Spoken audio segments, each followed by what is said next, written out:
Alhamdulillah wassalatu wassalamu ala rasulillah wa ala alihi wa sahbihi wasallam wa ba'du. InsyaAllah kita akan mulai pelajaran yang pertama dari mata pelajaran pendidikan agama Islam untuk kelas 5 tahun ajaran 2020-2021. Dan yang akan kita bahas pada kesempatan kali ini yaitu iman kepada qada dan qadar.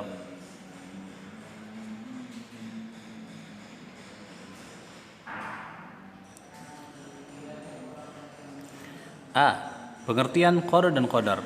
Qada artinya keputusan yang telah ditetapkan Allah Subhanahu wa taala pada zaman azali. Qadar artinya terjadinya sesuatu yang sesuai dengan keputusan qada Allah tersebut. Qada dan qadar sering disebut dengan istilah takdir, sehingga takdir dapat diartikan sebagai ketetapan Allah. B. Urgensi keimanan kepada qada dan qadar. Iman kepada qada dan qadar merupakan rukun iman yang keenam. Rasulullah sallallahu alaihi wasallam bersabda, "An tu'mina billahi wa malaikatihi wa kutubihi wa rusulihi wal yaumil akhir wa tu'mina bil qadari khairihi wa syarrih." Iman itu ialah engkau beriman kepada Allah, para malaikatnya, seluruh kitab-kitabnya, para rasulnya, dan beriman kepada hari akhirat serta beriman kepada takdir yang baik maupun yang buruk. Hadis riwayat Muslim sahih. C. Cara beriman kepada takdir. Agar keimanan kita terhadap takdir yaitu qada dan qadar menjadi sempurna, kita harus meyakini 4 hal berikut. Yang pertama yaitu mengakui bahwasanya Allah Subhanahu wa taala Maha mengetahui. Kita harus meyakini bahwa Allah Maha mengetahui dan ilmunya meliputi segala sesuatu. Allah Subhanahu wa taala berfirman, "Wa 'indahu mafatihul ghaibi la ya'lamuha illahu wa ya'lamu ma fil barri wal bahri wa ma tasqutu min waraqatin illa ya'lamuha wa la habbatin fi dhulumatil ardi wa la ratbin wa la yabisin illa fi kitabim mubin." Dan kunci-kunci semua yang gaib ada padanya, tidak ada yang mengetahui selain dirinya. Dia mengetahui apa yang ada di darat dan di laut. Tidak ada selai daun pun yang gugur yang tidak diketahuinya. Tidak ada sebutir biji pun dalam kegelapan bumi, dan tidak pula sesuatu yang basah ataupun yang kering yang tidak tertulis dalam kitab yang nyata, yakni Lauhil Mahfuz. Surah Al-An'am ayat yang ke-59. Kemudian poin yang kedua, takdir telah dituliskan di dalam Lauhil Mahfuz. Kita harus meyakini bahwasanya Allah Subhanahu wa taala telah menulis qada dan qadar semua makhluk di dunia ini dari yang pertama sampai yang terakhir di dalam Lauhil Mahfuz.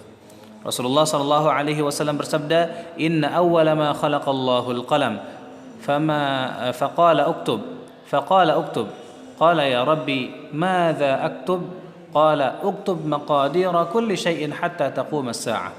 Sesungguhnya makhluk yang pertama kali Allah Subhanahu wa taala ciptakan adalah qalam, yaitu pena.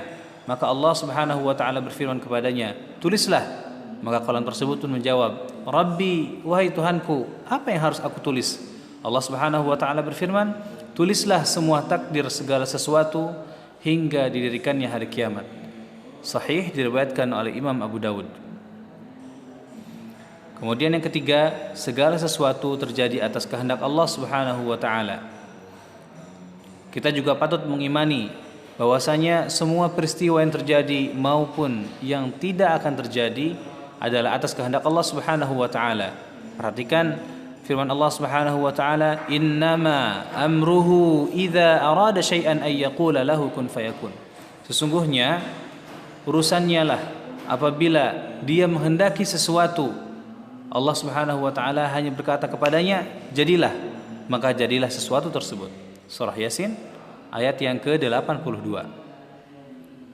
Kemudian poin yang keempat, segala sesuatu adalah ciptaan Allah Subhanahu wa taala.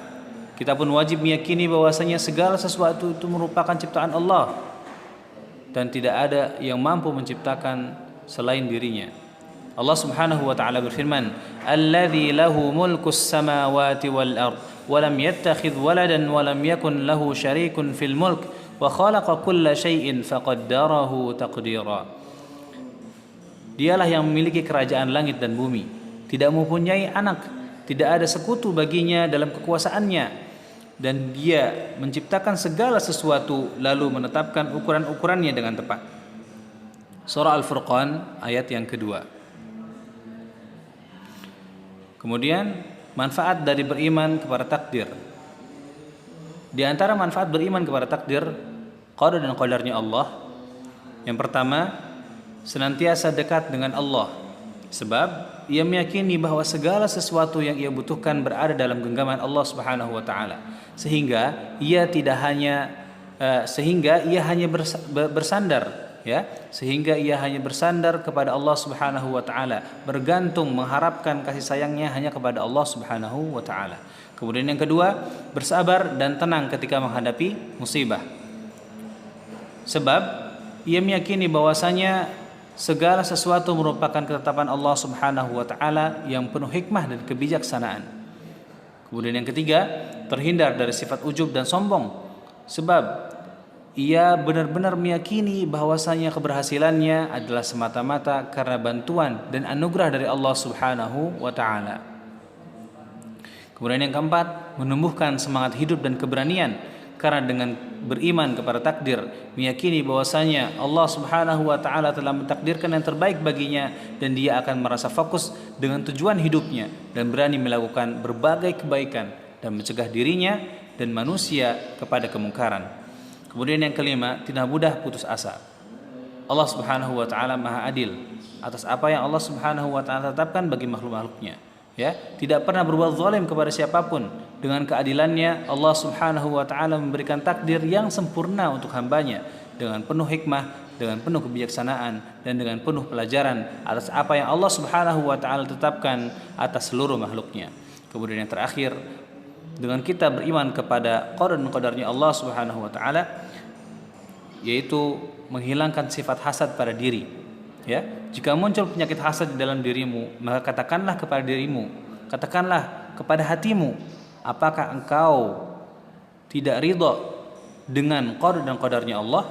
Apakah engkau mengira bahwa Allah Subhanahu wa taala keliru dalam pembagian karunia-Nya? Subhanallah, Maha Suci Allah, Dia tidak pernah keliru. Mari kita bersihkan hati kita dari penyakit hasad, dan semoga Allah Subhanahu wa taala menjadikan diri-diri kita orang-orang yang kuat dalam keimanan, terutama dalam mengimani qada dan qadarnya Allah Subhanahu wa taala. Wa sallallahu ala nabiyyina Muhammadin wa ala alihi wa sahbihi wasallam walhamdulillahi rabbil alamin.